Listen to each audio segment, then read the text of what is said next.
ডায়মন্ডা পাখি পেলে আপনি এখান থেকে লাভবান এবং টাকা আর্ন করতে পারেন। সেটা কিভাবে, সেটা আমি এই ভিডিওতে বিস্তারিত বলছি। Hello everyone, welcome to my channel animal lovers. তো পশু এবং পাখি প্রেমিকদের আমার এই ভিডিওতে স্বাগত। ডায়মন্ডা পাখি পেলে আপনি এখান থেকে লাভবান এবং টাকা আর্ন করতে পারেন। সেটা কিভাবে, সেটা আমি এই ভিডিওতে বিস্তারিত বলছি। ভিডিওতে আপনার যে প্যারেন্টস পাখিগুলো দেখতেছেন সেটা হলো আমার এক জোড়া ডায়মন্ড ডাব। তো এটা আগস্টের 5 তারিখে প্রথম বেবি দেয় এবং একটাই বেবি হয়। তো আজকে হলো আমি ভিডিওটা করতেছি, এটা হলো সেপ্টেম্বরের 5 তারিখ। তো অলমোস্ট 1 মাস হইছে। তো আপনারা দেখতেছেন বেবিটা মোটামুটি বড় হইছে। সকল পশম হয়ে গেছে। 1 মাসের ভিতর আরকি যতটুকু বড় হয় তো ততটুকুই। তো এই 1 মাসের ভিতর আমার প্যারেন্টস পাখিগুলো আলহামদুলিল্লাহ আবার এগ দিয়ে দিয়েছে। তো এটা একটা মজার বিষয় যে 1 মাসের ভিতর বেবি বড় হওয়ার সাথে, সাথে আবার নতুন করে ওরা ডিম পাড়ছে।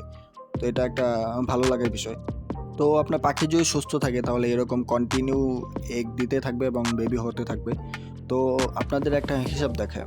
তো এই পাখিগুলো যে খাবারগুলো খায় ওইটা বাজারে কিনতে গেলে নরমালি ৳১৬০ মতো নেয়। ৳১৬০ দিয়ে আপনি যদি ১ কেজি খাবার আনেন, তো আমি আমার এই এক জোড়া পাখির পিছনে ১ কেজি খাবার আনলে অলমোস্ট ২ মাসের মতো চলে যায়। তো আপনি চিন্তা করেন যদি ২ মাস চলে যায় ৳১৬০ মাত্র। ৳১৬০ দিয়ে যদি আপনার ২ মাস চলে যায় তাহলে ২ মাসে ২ জোড়া যদি বেবি হয়, তো এটা বাজারে নিয়ে গেলে আপনি কিরকম দাম পাচ্ছেন? আপনি যদি এই বাচ্চাগুলো অ্যাডাল্ট ছাড়া এমনি বাচ্চা হিসাবে বিক্রি করেন, তারপরেও আপনি ৳৪০০-৫০০ জোড়া আরামসে বিক্রি করতে পারবেন। আর যদি আপনি কিছুদিন রেখে ওই ৩ মাস কিংবা ২.৫ মাস, ২.৫-৩ মাসের মতো রেখে যদি আপনি মোটামুটি অ্যাডাল্ট করে তারপর বাজারে সেল করেন, তাহলে আপনি ৳৬০০ কিংবা ৳৭০০ জোড়া বিক্রি হতে পারে আপনার কালার অনুযায়ী। যদি পাখির কোয়ালিটি ভালো থাকে তাহলে ৳৬০০-৭০০ জোড়া বিক্রি করতে পারবেন। তো আপনার ২ মাসে খরচ হচ্ছে কত টাকা? ৳১৬০। আর ২ জোড়া বেবি যদি হয় আলহামদুলিল্লাহ, যদি এগ নষ্ট না হয়, তো ২ জোড়া বেবি হলে আপনার ২ জোড়া বেবির পিছনে না হলেও তো আপনার ৳১,০০০ হবে ২ মাসে। তো এরকমভাবে যদি আপনি খামার করতে পারেন কিংবা আপনি বেশি পরিসরে করতে পারেন, তাহলে আপনার এখান থেকে ভালো একটা টাকা আর্নিং করা সম্ভব, আমি মনে করি। আর এই পাখির পিছনে এক্সট্রা যদি আপনি মেইনটেন্যান্স কস্ট বলেন, তাহলে এটা একদমই নাই বললে চলে। আমি যে পাখি আনছি, তো এখনো কোনো মেডিসিন খাওয়াই নাই। প্রয়োজন পড়ে নাই। ভিটামিন কিংবা অন্য কোনো মেডিসিনের প্রয়োজন পড়ে নাই। আমি আমার পাখিকে একদম সুষম জাতীয় খাবার দেওয়ার চেষ্টা করি। একদম প্রোটিন জাতীয় শাকসবজি প্লাস এমনি ঘাস-মাস এগুলো দেই প্রচুর। প্রচুর ভেজিটেবল দেই।